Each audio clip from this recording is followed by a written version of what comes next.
folks, no ad this week, but I do want to wish everybody a happy Vindependence Day to all those who celebrate in the monastery. Thank you so much for just being kind of shadowy and evil. Fresh and Buds now. Fresh and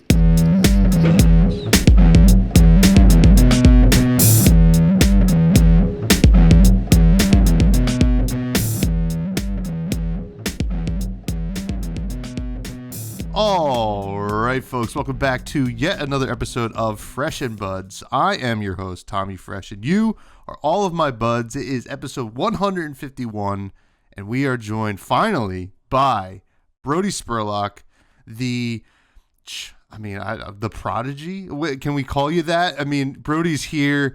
How you doing, buddy? Thanks for hopping on the show. I'm good. Thanks for having me on the show. Really excited to be joining for my first time on the pod.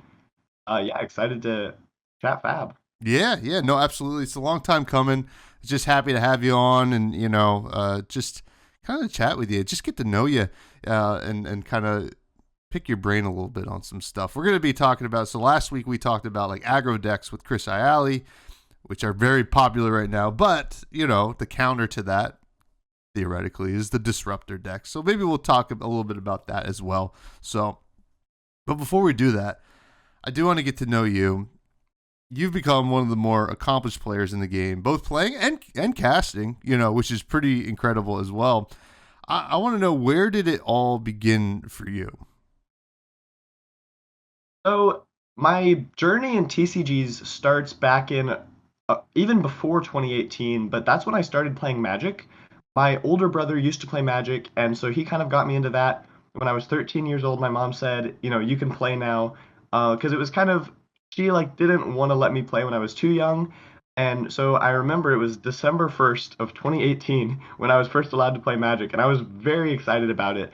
I went to the store, bought some cards, got all of my older brother's old cards that he had kind of just left behind at home, and I was just brewing decks, wanted to see how the different colors played into each other, and so I got super into that game for a couple of years.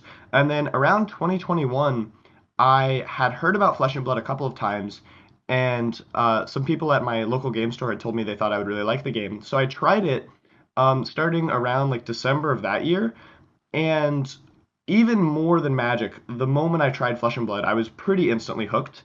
A couple games in, I just wanted to keep playing. I went to my first local armory, and it was like a Tales of Aria sealed event. And I remember opening my pool, and I didn't know what most of the cards did or were. And so I kind of asked for advice from one of my neighbors, and they looked at my pool, and I've got I remember in this sealed pool, I had a foil Winter's Whale and an Oakenold. Oh my and I God. was like, hey guys, what hero do you think I should play? I don't know. So yeah, they told me pretty quickly which one was obvious there, and I had a good time. And then I pretty much just started going to armories every day, not when I was traveling, and obviously can't always make it, but pretty consistently, just attending locals as much as I could to learn and get better, and then have just been trying to climb competitively ever since.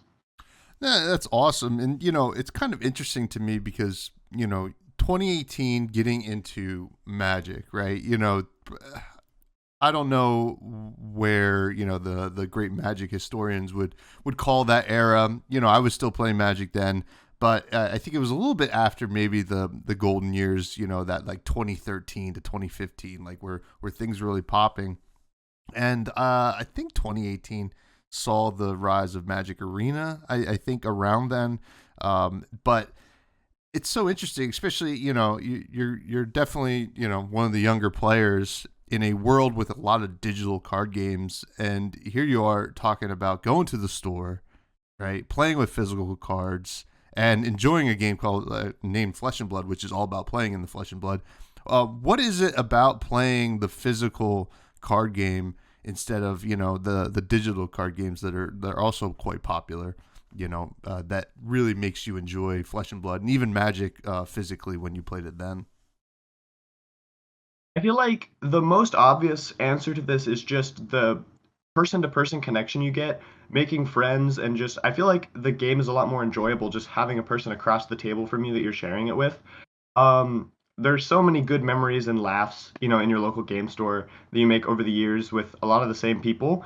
And then also just like from a personal perspective playing, I feel like when I'm playing in person, even though some games are frustrating or you have hard lessons and stuff, I feel like I almost never get like upset or like tilted. And I find it a lot easier to start to get kind of irritated and um, almost like revenge queue and stuff that people will talk about. Like when you play online, you just kind of get into these spirals of like I'm losing, I keep playing, I'm not playing very well. And when I just feel like it's so much easier to just kind of focus and be present, have a good time in person in the store.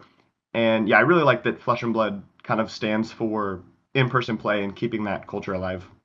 Yeah, absolutely. And I'm totally with you. I mean, personally, when I was playing like a lot of arena, I felt myself just hating the game and this and like just getting upset and then I'll say like even when I'm playing Talshar sometimes like for the most part it's a pretty good experience, but like I'll be playing Talshar and my phone's right here, right? Like I could just pick up my phone and start looking at it, and then I'm not paying attention, and then all of a sudden I'm not playing the best that I can and not really getting the practice I should get. But when I'm playing in person, it's like it's right there, right? It's right in front of me, and I get to see the moving pieces move around. I get to focus on different things.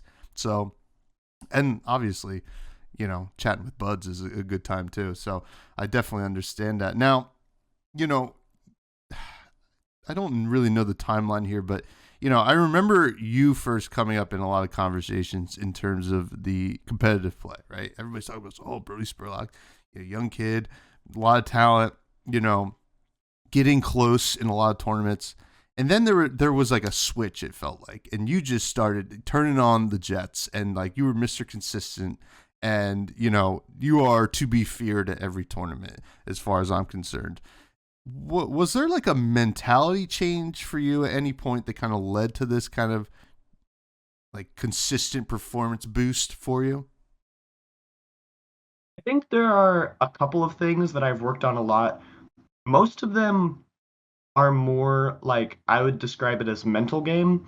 Of course, my Flesh and Blood game has gotten better and better over time with more practice, and that's a huge part of it. But I would say I have placed a big emphasis, especially in the last year, on really focusing on my losses in each tournament. And I kind of have this belief that if there was someone in the world who was a perfect Flesh and Blood player who always brought the right hero and the perfect 80 and never made a gameplay mistake, which obviously is impossible, but if Mm-hmm. that were to be the case, that person would top 8 95% plus of all tournaments and would almost never miss. So with that, like I currently I believe that to be true if there was such a person.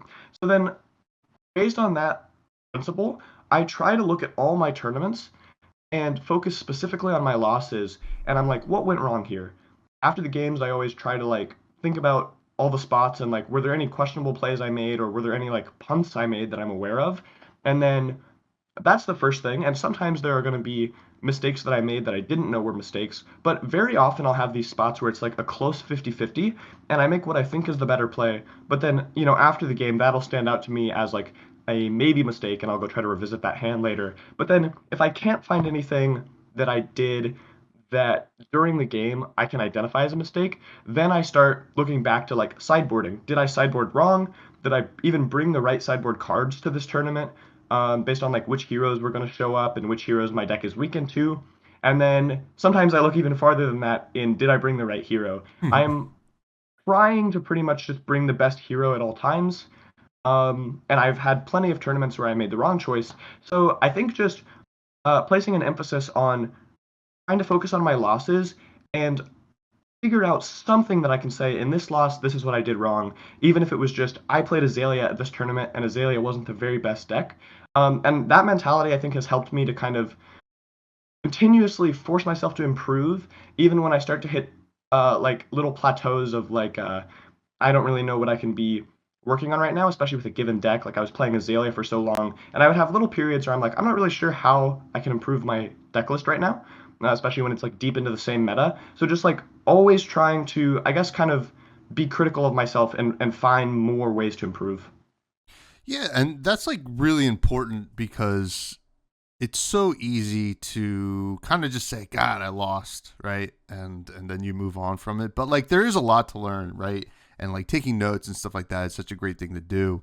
Now, I want to ask in terms of like looking back at these things, because like you say, there's like a whole bunch of different checkpoints that you look at, right? Like you look at, did I even bring the right hero? Did I make that 50-50 call correctly? If I made it the same time multiple times, does it have the same outcome? Yada, yada, yada. Now it is a card game, right? And there is variance, right? So there is like just some amount of variance that you have to just say it's going to be that way, right? And I think even like Max Klein was tweeting about it not too long ago in terms of sideboarding, right? Sometimes there's gem variants. Like maybe you're not going to run into the Kano while you're giving up all these spots in your sideboard, right? Maybe you just got to hope not to run into the Kano, which I totally believe because, well, I mean, it's the Kano, just whatever, you're going to run into them sometimes. Do you look back and are you able to easily identify when you're just like, that, you know what, that was just bad luck, right? For example, I even play against Michael Fang at one of my more recent pro quests. I took a big chunk of damage from Mike, and I was like, okay, I have a pretty decent hand. I had multiple Ravenous Ravels. I'm going to be able to send back some stuff. Play the first Ravenous Ravel. It's a blue on top. One of the 6 blues in the deck. You're just like, well, that was a bad decision that didn't pay off. But it was, there were more reds to hit than blues. So are you easily able to identify those points? I would say there's kind of two sides of that coin. On one hand, absolutely yes, that'll happen sometimes, and some losses in tournaments, you will do everything right all along the way, and it'll just be things didn't draw your way. We all signed up to play a card game, so that's Mm-hmm. just something that can happen. And then on the other side of the coin, while I do think that's true in some games, to like to try to continue to improve and make myself a better player, I try to default to never saying, "Oh, I lost that game because of variance," Mm-hmm. because I think that refusing to ever default to that helps me dig deeper and find things that I don't see at first that maybe I did wrong. And sometimes the way I like to look at it is there's like maybe in a given game, my opponent played better than me, but because of variance, I won the game. So like we're like they're playing like here, and I'm playing here skill wise, but I got like a 2 tick increase just because of the variance of the game. But if my opponent had like found 2 more ticks of like skill edge, then even the variance I had wouldn't have been enough to overcome Mm-hmm. them. So I try to think in those terms to like kind of force myself to like find the things I'm doing wrong. So basically, I try not to blame variance, but of course, yeah, I recognize it exists, and sometimes it is important to not get too caught up on a loss and continue to beat myself up over it when maybe there's not that much I could have done. I need to just let it go. Yeah. I think it's like, for me, sometimes you have to look right and say, hey, you know what? Even if I went the other way, it wasn't great. Like if I didn't take that chance on like the variance not happening, it wasn't the right play anyway. And that's just like what you have to recognize. It's like I made the right choice, or the other choice would have been better, but it didn't really matter in the end. So it is the tough battle we face when playing card games because you're just like sometimes you just like want there to be a reason that was wrong, and then you're like, oh, I drew the wrong card, but now, I gotta say, as a younger player, can you identify any of your skills or even a specific skill that you have that has been the most useful, right? Because there's a plethora of skills that you can have in a trading card game to make you successful. But as someone so young, are you able to kind of pinpoint something that you think that you have that's like, this is why I can excel at this game?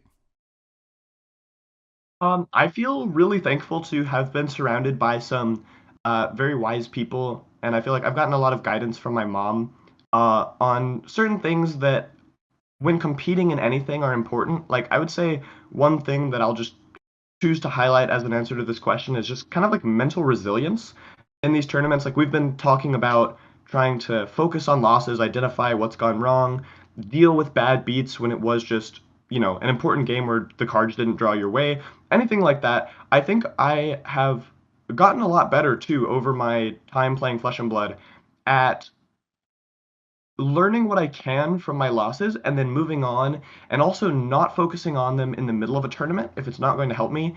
And of course, I'll have bad days, and I'm not always perfect at this, but I think not letting my confidence get shaken. Like very recently, U.S. Nats this year was a good example. I started off the tournament 1-3 in CC with Azaelia, which of course I've been playing a lot of Azaelia. I feel really confident on the hero, just in terms of my experience level, and I felt pretty good about the deck going into the weekend.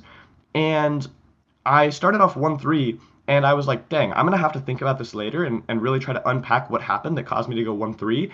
But I felt like I did a good job of not letting it shake my mental for the rest of that weekend. And I ended up coming back with a 3-0 draft, and then 4-3 still wasn't good enough, so I dropped Nats, played the Calling, and I ended up making it to 10th place with that same Azaelia deck.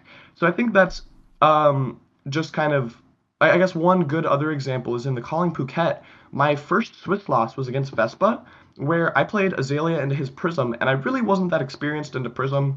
I felt like I didn't play very well. I didn't know the matchup super well, and he kind of just beat me up. And over the weekend, I talked with some people about it, and I had a lot of input that Prism is just kind of a bad matchup for Azaelia. And then I feel like I just did a solid job of not letting the idea that it's a bad matchup and bad feelings about the way I played and how badly I lost in that first Swiss game affect me. And then I made it into the top four where I faced Vespa again and managed to win that rematch. So I think just like staying mentally strong in a tournament is something that I've improved on a lot, and I think is really important for these like long grindy competitions. No, absolutely, and that actually reminds me, and this is like totally out of left field, but like I've been watching a lot of Tiger Woods videos lately, and like especially him as a younger player, right? That was the edge that he had. Obviously, had all the skills in the world, but the mental strength and the mental like fortitude was really what put him over the edge. And it's great to hear that you kind of have that same mentality. And in terms of the bad matchup thing, yeah, it's easy to say that, right? Like, oh, this is just a bad matchup. But I don't think there's, I could be speaking out of school here, but I don't think there's any matchup that's a completely 100% loss rate. There might be, I don't know. But as far as I'm concerned, there's none. So you have to play to that even 5%, right, win rate that you might have. You have to figure it out. You have to navigate that. So that's great to hear. Now, I do want to ask about the fun that you have in the game. When are you having the most fun in the game? Because it is a game, and games are supposed to be fun. When are you having the most fun? For me, it's part of it is playing particular heroes. I really love decks that are playing to, they're kind of like setting up for most of the game and they're playing to one big pop off of some kind.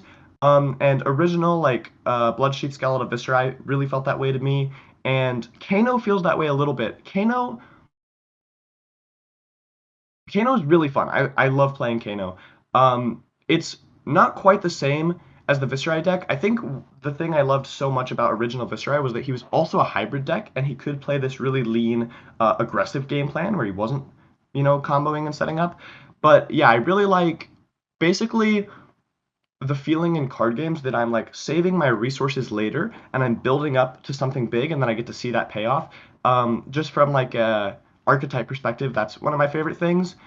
And then in general, playing Flesh and Blood, I absolutely love the competition aspect. That feeling of like being close to a top eight, making the top eight, just kind of like chasing that next step. That's a huge motivator for me. That's really fun. And then also just hanging out with friends. I've made so many amazing relationships in the game, and going to majors and just like getting to see the same people, sometimes halfway across the world, it's like one of the coolest feelings. And it's like kind of unique to card games that you go to like a different, city every month or year or whatever, and you see kind of the same crowd there with you in like a different continent even. Yeah, that is the coolest thing, right? Just seeing a familiar face and be like, "Hey, what's going on? Like, good, how you been?" Even if it's been like a couple months or whatever, it is a ton of fun. Now, what about outside the game, right? What are you doing for fun when you're not grinding fab? I have okay, so like back home, I have a group of friends who I've known most of them since like elementary school, and we're still pretty close. And I just love hanging out with those guys. I play tennis as well. I play locally, have been playing for a homeschool team, and then sometimes with those same friends. And that's kind of like my, at least for high school, like my it was my main sport. And then before COVID, I played basketball for years, pretty much year round. So that's like kind of still my main sport at heart, and I still love playing basketball. Recently, I've been playing a little bit of volleyball in the summer, which I had never really played before, but is also quite fun. So I like staying active, playing sports.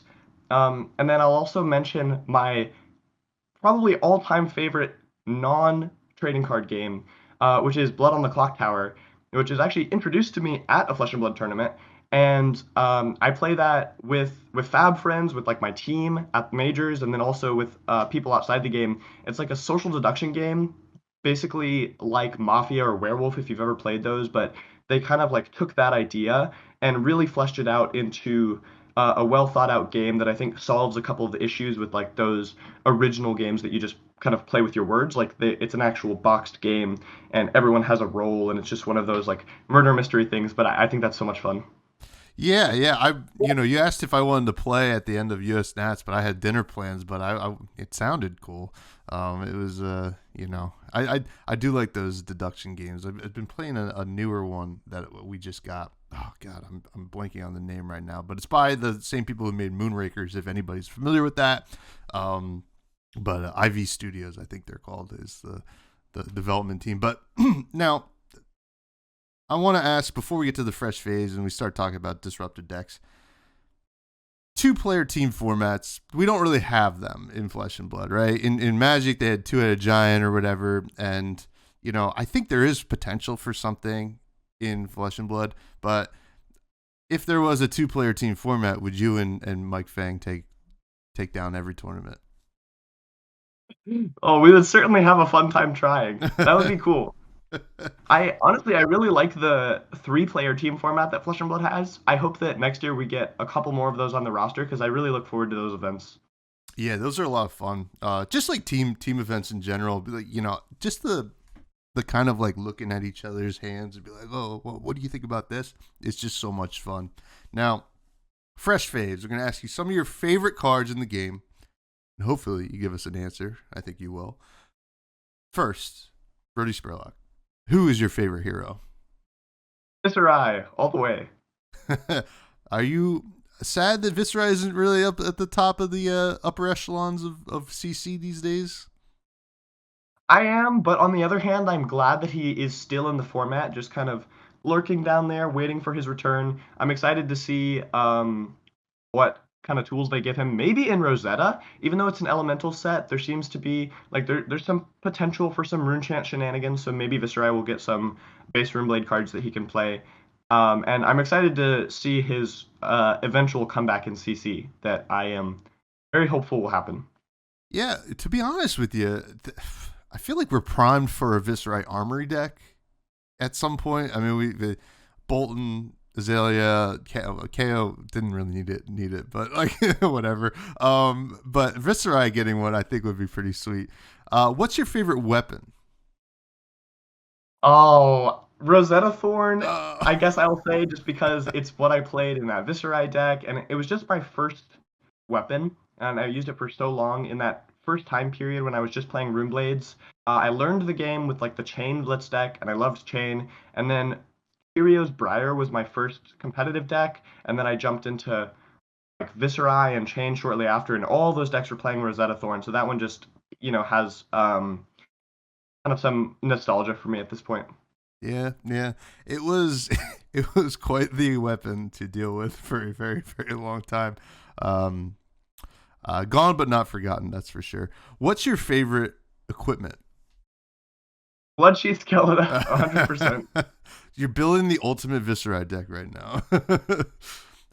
Yeah, that's another gone but not forgotten. You know, some people say it's totally fine. We can bring it back. I don't know about that, but it was a cool card, that's for sure. And what's your favorite, like any card that you would have put in your deck? Any of the non-attack actions, attack actions, item, instant, defense reaction? Become the Arcanite is my all-time favorite Flesh and Blood card. Why is that? I think because it's a tutor and it's so flexible, it makes me think so much every time I draw it. And I felt like when I was playing that deck, no matter how experienced I got with Viscerai, and no matter how much some of the other hands started to quote unquote play themselves a little bit, even though I would say even that wasn't often true, Become the Arcanite would just send me into the tank every time, and I loved it because it can block for 3, it can pitch for 3, and more often than not, you'd probably use it for those purposes.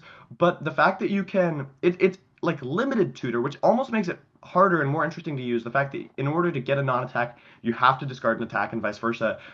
It was just so interesting. It could turn your hand into so many potential different lines, and because of the existence of Rattlebones, Become the Arcanite was very often search your deck or graveyard for any card in some sense, but then if you do get Rattlebones, you're now discarding a different card from your hand. Maybe you're gonna have to pay 2 extra resources. It like the texture of things changes. So just so many options with that card. I loved it so much. Yeah, now you like the tutors, and like obviously we see a lot of tutoring in Ninja, right? And Zen gets to do it for free, kind of. But do you think that other decks should start getting some more tutors, or is it like a mechanic that should probably be limited in Flesh and Blood? I think it is a little bit of a dangerous design space. The first 8 heroes in the game all have their like specialization tutor, and some those cards are some of my favorite to play with. Spark of Genius is cool. Obviously, Knock the Death Whistle and Azaelia is interesting. To non-Azaelia players, maybe it looks like just a degenerate Fetch-Rhythmic Ledger piece, but there are a lot of matchups where you don't just default to red, and it's actually quite interesting to think about what arrow you might get. So I think I really appreciate those cards, and I enjoy playing with them. And I've been playing Zen lately, and I think thinking through the puzzle of what to tutor with him, and then also with Bonds, it's kind of like the Rattlebones thing almost, where you have this like secondary like tutor pile in your graveyard. I think that's really interesting. And at the same time, I do think it should probably be a pretty careful and limited design space just because of like how much control that gives a hero, and it like tutoring is just a really powerful thing. I think there are there's an argument right now that like Zen's hero ability is too strong because he can just sculpt his hand so much. So yeah, I think it's a careful balance. Yeah, it's tough. You know, you look at some, you're like, wow, this feels like so game breaking, but you know, there is a cost to them. Like I look at Knock the Death Whistle, and yeah, that card's pretty insane, right? It does a lot of cool things, and like I've seen people not get a red in the ledger, right?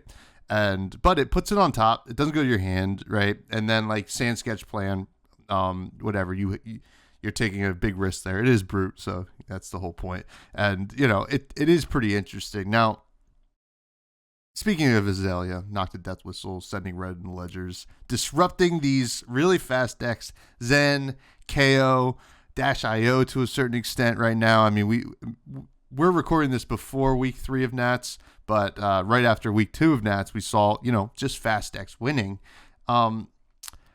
It seems like the counterplay here is to try to disrupt, and there's a couple different disrupting decks. Now, Azaelia seems to do this quite well, right? You know, whether it's just by giving them hurtful tokens, stopping them from playing extra cards and actions, or even making them discard in some instances. The question is, do you think when you are looking at this aggressive meta and you're building your Azaelia deck and you're looking at your 80, do you think you have to make deck building sacrifices to accommodate the desired disruption, or is that kind of built into Azaelia? That's a pretty good question. I think that the short answer is sometimes. Like it depends on the current deck that's on top, because the default best disruption is red in the ledger, and versus like the current aggro decks of the format, like just looking at Zen, with Knock the Death Whistle, for example, you would always tutor red in the ledger over any other arrow. So of course that package is built into the deck. Your 3 reds, your 3 knocks, and your 3 codexes to get them back. But Sleep Dart is another card that has not recently been in my Azaelia deck, but it's like right there on the edge of like, card number 82 threatening to push in, because I think in the Zen matchup, Sleep Dart is quite possibly just a bit better than the alternative arrow, like you, for example, Infecting Shot or something. And I've been on the fence, like maybe Sleep Dart is better than one of my other sideboard cards, because even though the percentage increase it gives into Zen is lower than the increase these other cards are giving me in some other matchup, Zen is so popular right now and so strong that just building the best 60 into him is all that matters. So that's like an example of, if you were going to play a card like Sleep Dart, it would require giving up like poppers or maybe some Kano hate or something that currently I've been favoring, because to me it feels quite a bit more impactful in the matchups it's good in. But if the more Zen dominates, the more it starts to look worth it to just bite the bullet and basically start my deck list like from the ground up with the best 60 into Zen, and then build a sideboard around that. Yeah, Sleep Dart's an interesting one because in past metas, I've seen it be played quite a bit more. Unfortunately, when I would play a lot of Levia before before Dusk Till Dawn, people were playing Sleep Dart, and that's like, oh, I guess I'm just gonna lose a ton of life. And it's cards like that, and I play a lot of Riptide, so I like to look at a lot of those 1-for-5 arrows, just because as a Riptide player, the difference for Riptide, I feel like not having a tutor is you're kind of building your tutor in your graveyard for your codex, whatever.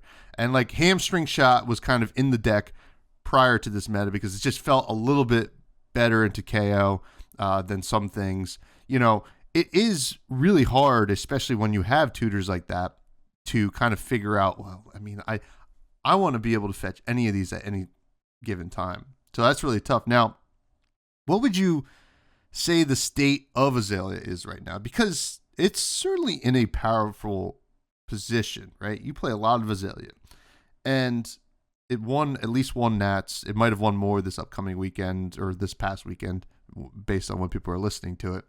What would you say the state is? Is Azaelia probably one of the better decks, or has been the best it's been, or is this just a symptom of the aggressive meta? I think Azaelia is definitely super strong right now. I think one of the best decks is probably a pretty accurate way to describe it. I don't think that Azaelia is the best deck right now, and I would say like it's probably not at the best spot that it's been in the meta. Like in the last several months, I don't think this is its best meta. Personally, I think the meta right before Part the Mistveil released was like Azalea's best period. Once Balance of Justice got added to the deck, I think like the KO matchup was feeling better than ever. I felt really, really good about Azaelia at that time. And I think with the release of Part the Mistveil, we did get Long Draw Half Glove, which has been a helpful addition to the deck. And I think Azaelia has a good new matchup. Once you kind of play that matchup and get really familiar with all their tricks and the way you need to play it, I've found that to be favored. I think the Enigma matchup is close and is perhaps reasonably good for Azaelia, or at least not a bad matchup at all. And then Zen is the really interesting one, because going into the format, especially before I realized how good Zen would be, I assumed that Zen would be another 50-50 aggro mirror at worst, and probably a good matchup for us, because historically Azaelia has been the queen of shutting down these fast, lean, 2-block aggro decks. And that actually has not been my experience versus Zen entirely. I found it to be a bit tricky, partly because he has so much armor available, and when you do get off that big dominated red in the ledger, if he wants to have a go turn, he can give you one card and just throw his whole fridge at you, go tutor for the chi, and block 10 with no special tricks. And So I've found Zen to be actually quite a close matchup and perhaps a bit unfavored for Azaelia. Obviously, favored or unfavored is kind of difficult to say. Depends on the particular deck list, how much tech you're playing for the matchup, who the players are. But I would say because of Zen's armor and how fast he is compared to some aggro decks of the past, Azaelia to me does not really feel like the counter to Zen. I Hmm. think she definitely has a bunch of play, but that was something that actually kind of surprised me in this meta. Yeah, it that is the very surprising thing about Zen, right? Like a lot of things like on paper you would say, "Oh, this seems like the best thing to do." But, the fridge is very real. That deck has I mean a lot of great pieces. And, I think I've brought this up multiple times now. When I'm playing Riptide, my win rate should be great when I play Collapsing Trap. It's not against Zen, right? It's just they sometimes get a better hand or they just have so many tools to work with that it doesn't even matter. What they just took 1 damage and I blocked 3 in a lot of and maybe they go one less wide, but one less wide in a chain of 10 is still pretty brutal. So like that is the strange thing about Zen, and I wonder if we're going to get any further tools to kind of combat it or if they're going to do anything about Zen, but we can't really speculate on that right now until after Nats. But Azaelia is getting an armory deck, which we mentioned a little bit earlier, with some new tools. Now, I know, and a lot of people are saying it, and guess what? I agree a little bit because I'm very excited. It seems like the armory deck for Riptide based on the cards we've seen, but there's still going to be cards that Azaelia can play in that deck, obviously. Have you taken a look at any of these spoilers? Is there anything you're excited about out of the Azaelia armory deck? Yeah, it's interesting because I've done I would say a fair amount of brewing with the game counter cards, like all of them. And have tried to make different decks work in the past. And obviously that's kind of a central theme of the latest Armory deck. The cards I'm most excited about are the arm and leg pieces that have been spoiled. Mm-hmm. They feel very similar to the current, default Azalea equipment in Bullseye Bracers and Snapdragon Scalers, but you get a little bit more armor, which is something the deck has kind of been missing. We have Balance of Justice has helped a little bit in some matchups, giving us, one more block than we had before. But Azalea is a pretty bad hero at blocking, and her equipment doesn't really help with that. And so I think if we start to have a little bit more of an aim counter synergy deck and these cards find a home in that, it'll be cool to have a little bit more play where, like, your opponent's first dominated choke slam, you can cover up with a card and these two armor without having to sacrifice your really important equipment in the two blade break ones, or without having to give up your Snapdragon Scalers to bring a Perch Grapplers into the matchup, Mm-hmm. say. I am a big fan of decks that have at least a little bit of armor to play with. I feel like it allows for a lot of skill expression and makes matchups more interesting. So it's cool to see those cards maybe making their way into stock Azalea lists soon. Yeah, perhaps, and maybe we'll be seeing you play Riptide because because the cards are good for him. At least line it up is, and I think the arms specifically just kind of take the place of Bullseye Bracers in a lot of scenarios. I guess you keep it in the board for Kano, because if you're playing Trench, whatever, you already got the AB for Viscera, but that's neither here nor there. Now, what about some other disruptive decks out there? Um, what would you say in this meta right now, outside of Azaelia, which is clearly trying to do a disruptive thing? What are some other decks that are trying to counter this aggressive meta?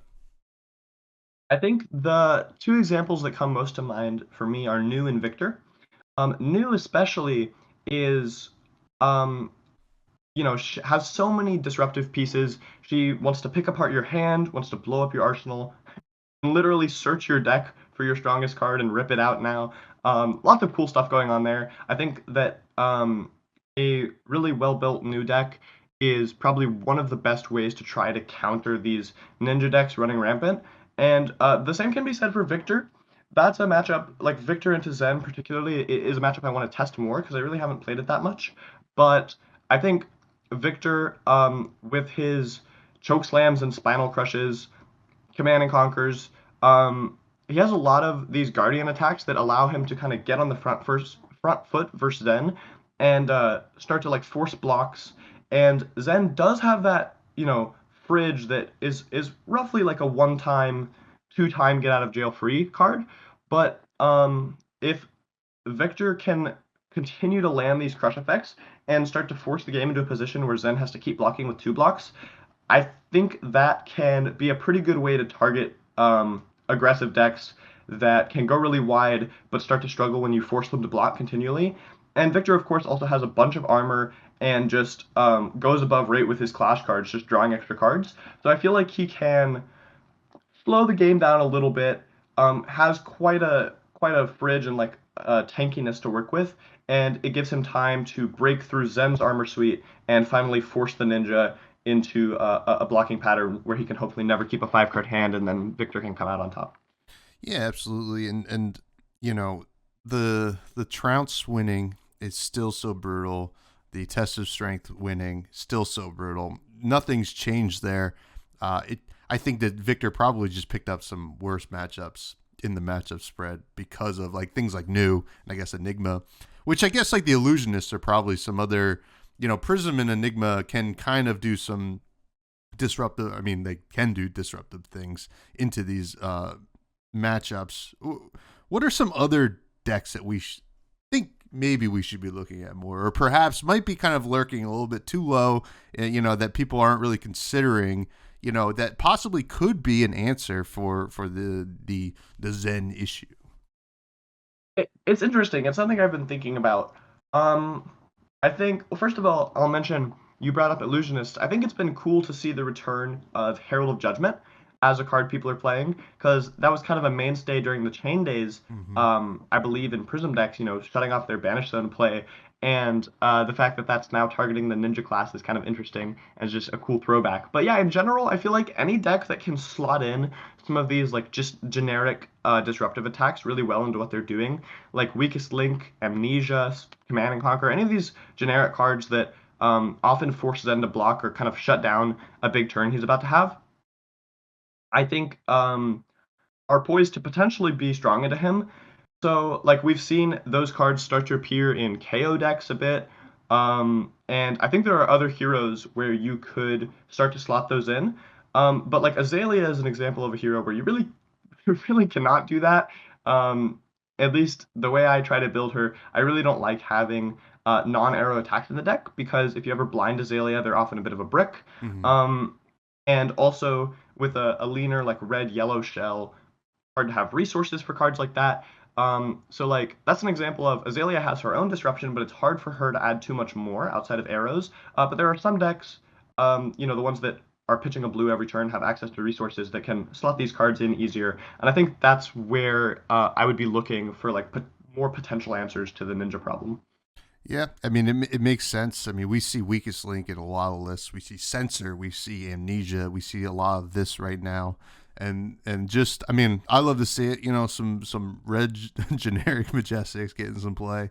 It's kind of fun. And I don't know, it reminds me a lot of like some pet cards that I've had in the past.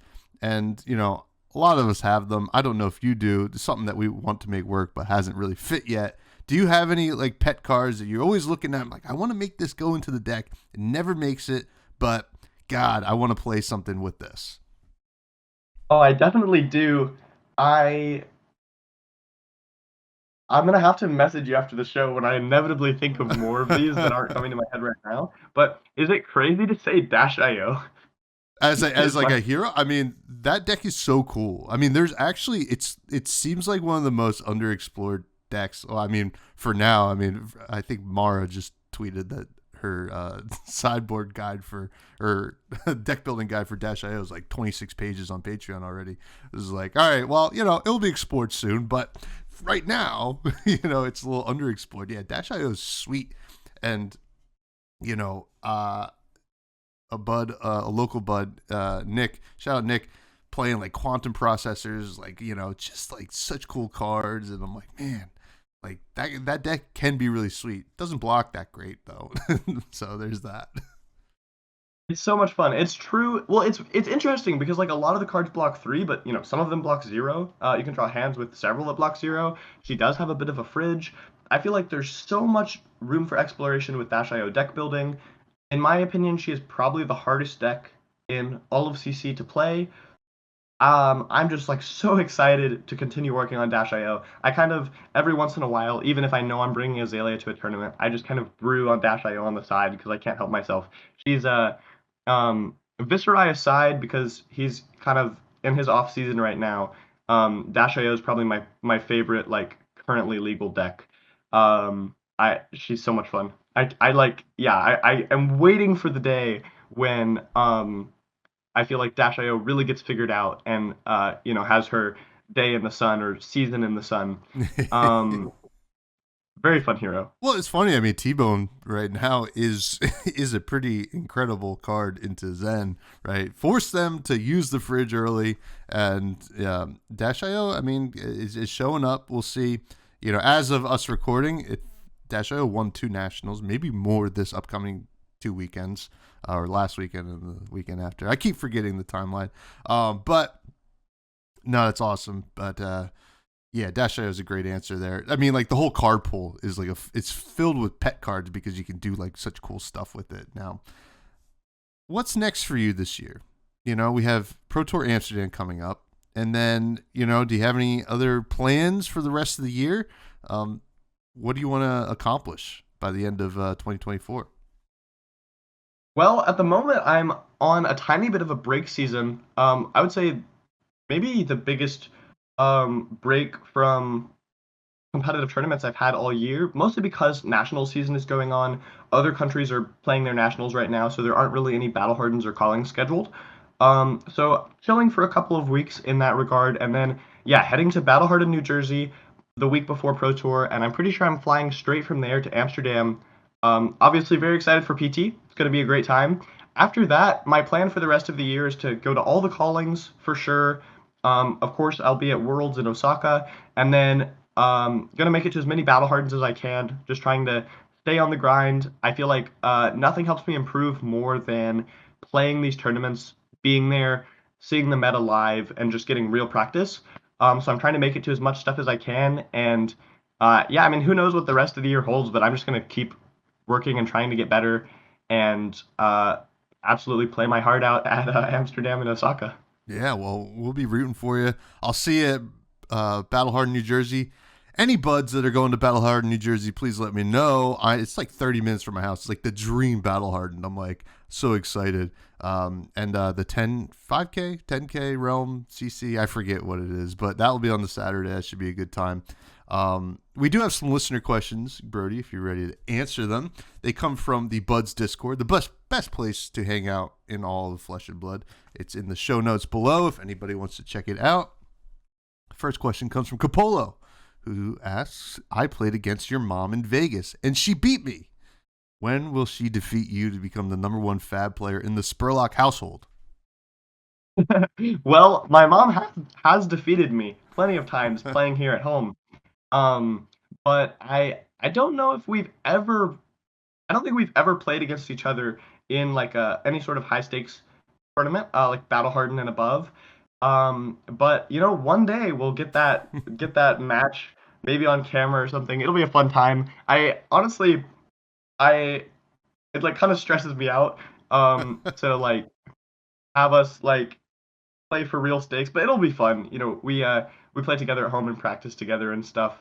And fun fact about my mom playing in tournaments, she was actually featured on camera before I ever was. In Oh, the first, I think it might have been the first calling that we ever attended in March of 2022, calling Indianapolis. My mom got put on feature match pretty early on in the tournament, round 3 or 4 or something. So yeah, she's been a star all along. yeah. Well, that's Spurlock household. Pretty tough. Pretty tough. Next question comes from Josh, aka Negralama. What sort of cards changes would you make to help Viserai become playable effectively in today's meta?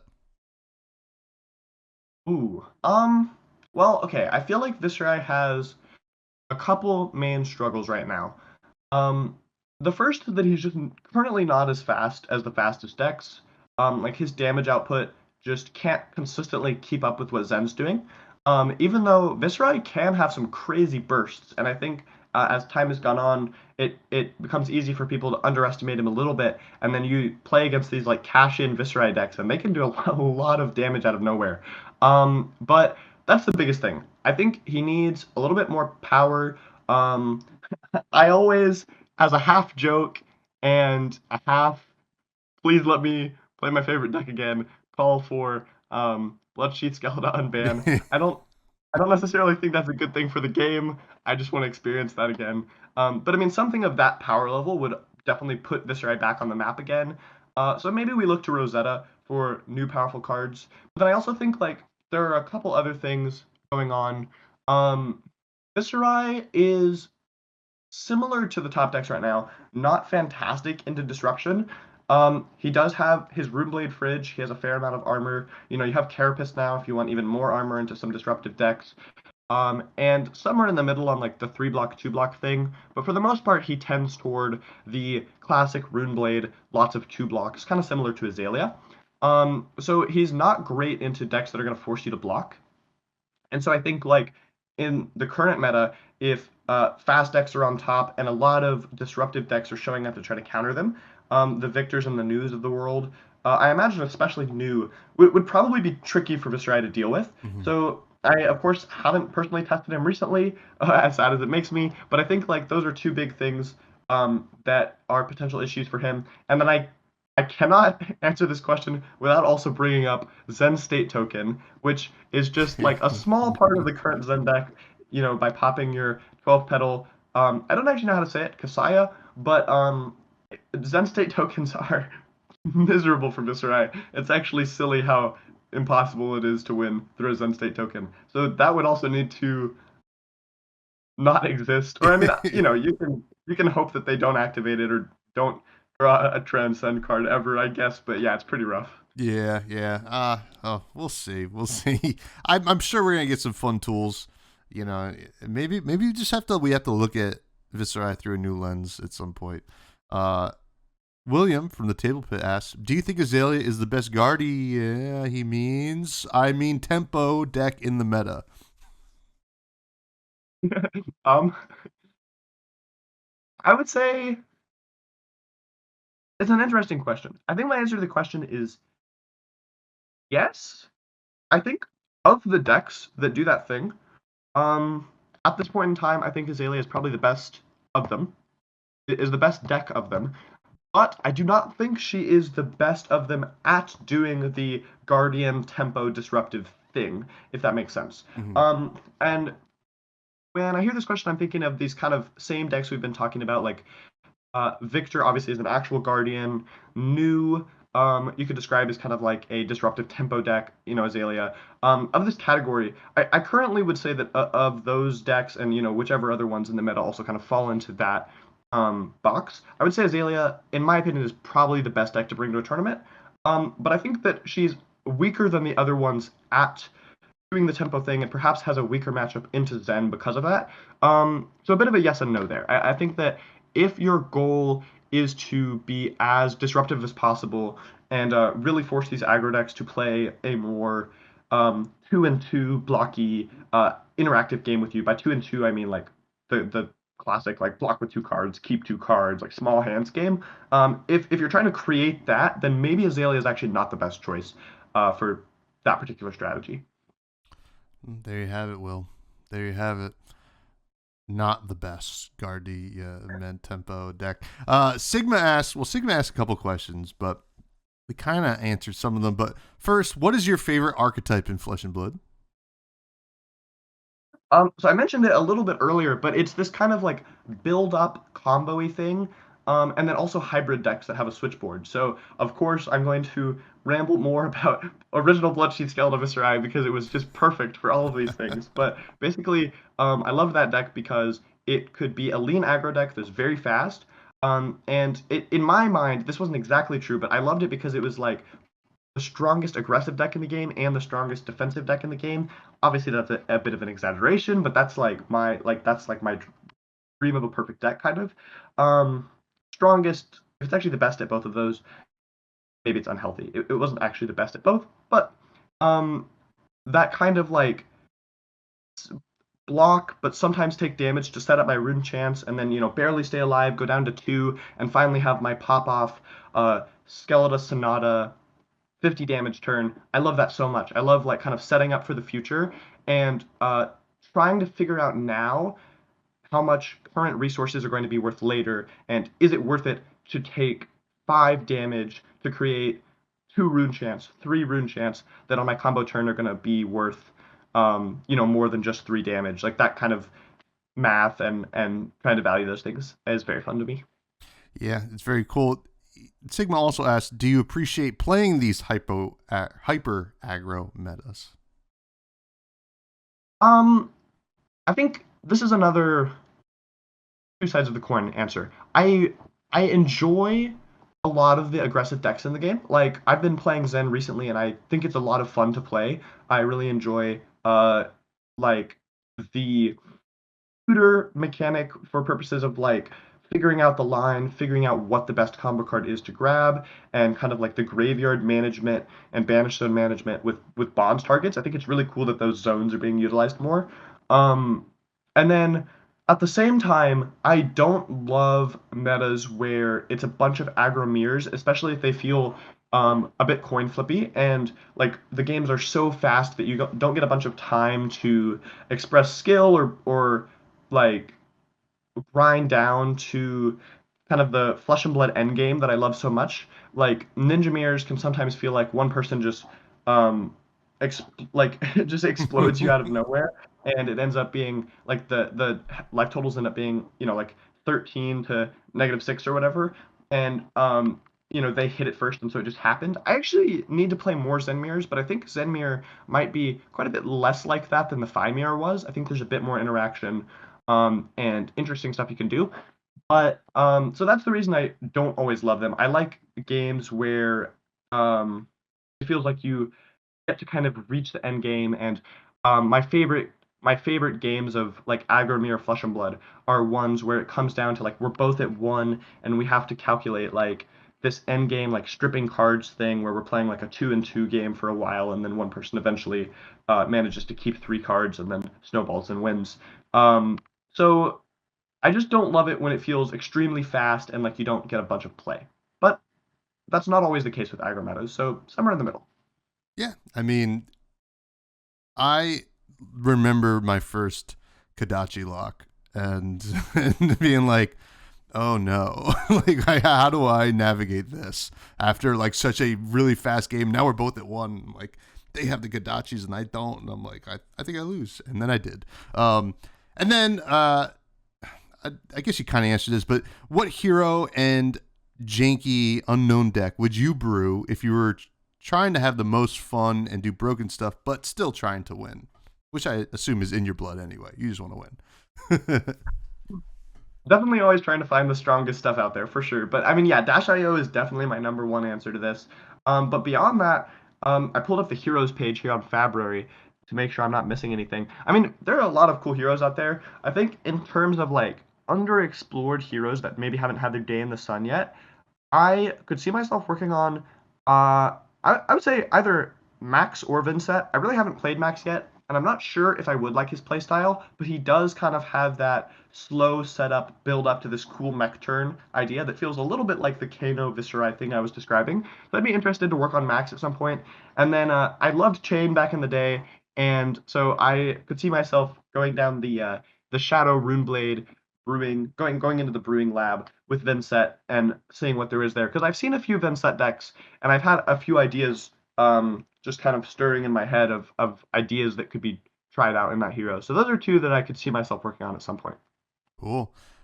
Dead Summer Art, aka Kale, asked, what's your response to critics that called your celebrational card too long and confusing? Would you go back and change it now if you could?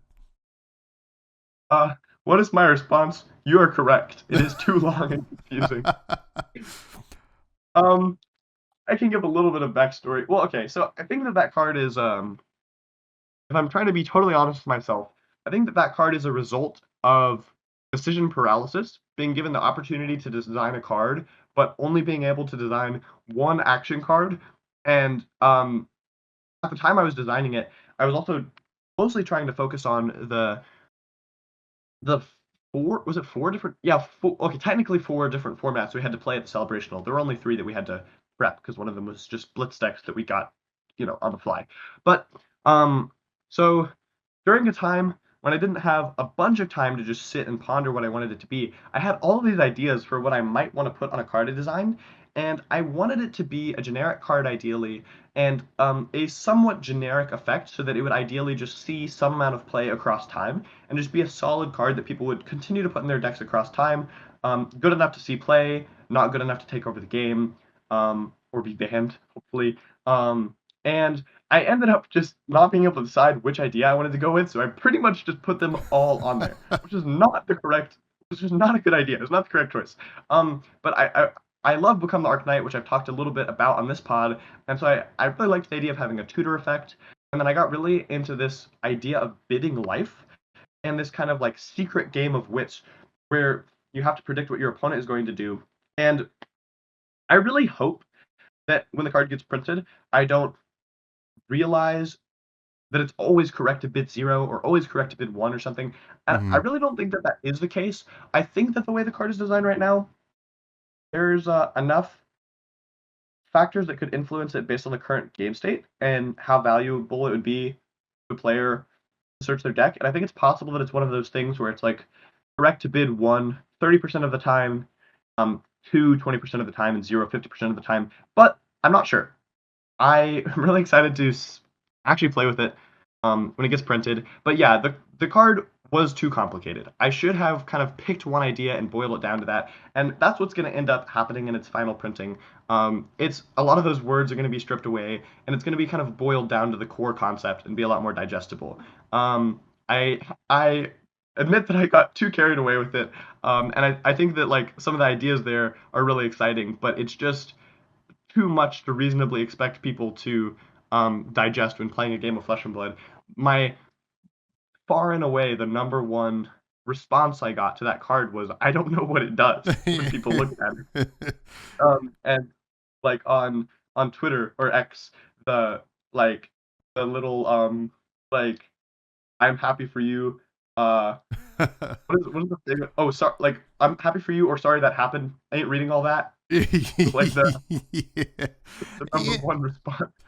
I'll be honest with you, Brody. That's how I felt, and not like I wasn't like, because I know game design is hard, right? And like you couldn't be expected to just belt out the best designed card ever. And I saw that text, I was like, they're gonna boil that down to something, and then I'll be able to digest it. I'm not even gonna try to understand it now. I'll wait till it comes out, and then I'll be happy for you, Brody. So, but still very cool, very cool. One last question before we get to our plugs and say goodbyes. Farsis asked, "What got your mom into Fab? Just to spend time with you, or does she play by herself?" So originally when I started, I was trying to go to the armory every night, and she was driving me there, and she would often just hang out in the area or hang out in the car and get some work done or read a book or something, maybe in the store.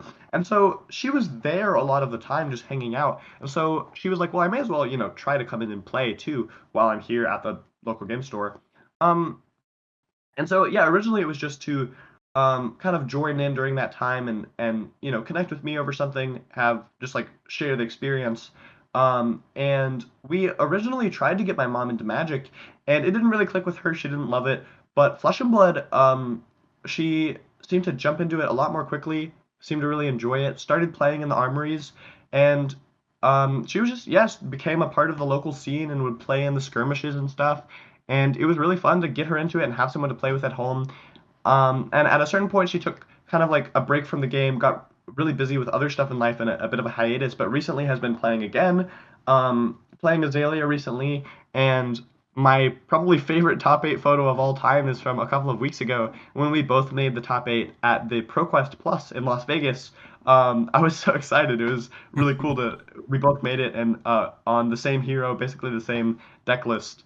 So I was really proud of her for that. But yeah, I mean, it's just a bunch of fun to have like someone to play with at home and just have that to share with my mom. Yeah, it's very cool. It's very cool, you know, and yeah, shout out to Mama Spurlock. Thank you so much for coming on, Brody. This was like a lot of fun. I hope that you are willing to come back on the show. I'm sure everybody's going to love this conversation and getting to know you. Can you please plug anything you'd like to plug? And yeah, thank you. Yeah, thanks so much for having me on. It's been a great time. I would be happy to come back anytime.